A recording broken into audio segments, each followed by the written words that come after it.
Се затвора старата депонија во Гевгелија. Со тоа ќе се надминат многу еколошки проблеми што со децении ги создаваше постоењето на депонијата кај Сува река.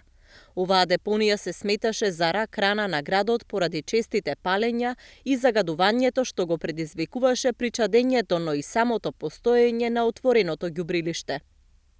Со проектот за ревитализација на оваа депонија, изграден е уште еден потпорен ѕид од северната страна на Сува река.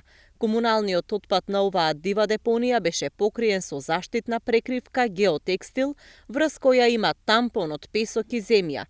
По ова, по целата површина од депонијата ќе биде засадена трева и местото ќе биде хортикултурно уредено и претворено во зелена површина.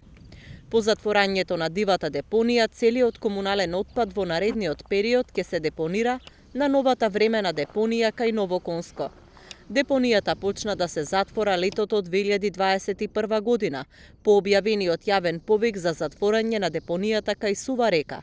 Како најповолна беше избрана понудата на фирмата Building Development Holding од Софија, Бугарија. Целиот проект се реализираше со доделениот грчки грант, односно неискористените 420.000 евра, доделени од грчката влада за изградба на пречистителна станица кај Сува река, согласно потпишаниот трилатерален договор меѓу швајцарската, грчката и македонската влада.